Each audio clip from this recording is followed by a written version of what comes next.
The headlines.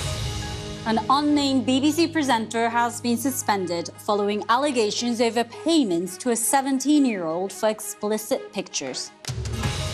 Joe Biden arrives in the UK for talks with Prime Minister Rishi Sunak ahead of the NATO summit later this week. US Treasury Secretary Janet Yellen says relations with China are on a surer footing after a 4-day visit to the country.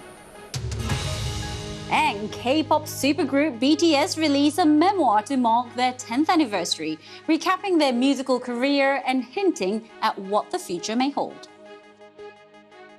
And Russia and Turkey's foreign ministers speak after Ankara releases 5 Ukrainian Azov-style commanders. And Sri Lankan authorities have appealed for the return of artifacts that went missing when thousands of protesters stormed the presidential palace last year. Demonstrators marched on Colombo, protesting the mismanagement of the country's economic crisis. Authorities have warned that anyone keeping items will face prosecution. France has banned the sale, possession and transport of all fireworks during upcoming Bastille Day festivities. The Prime Minister said it was to prevent the risk of serious disturbances after rioting sparked by the killing of a teenager last month by police.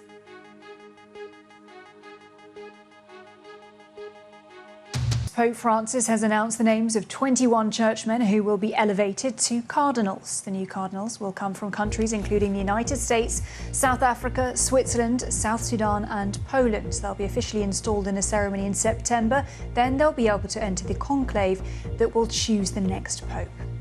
From across the UK. 207 shipping containers with fake goods and drugs recovered from more than half. The sheer size, 580 tonnes, is described as monumental quantities, and police say the seizure is the largest in UK history. Over 2 weeks, 100 officers were involved, backed up by brand experts and counterfeit specialists. I think it will put a nail in the coffin of the counterfeit good trade as we knew it at the time. So the shops are virtually gone.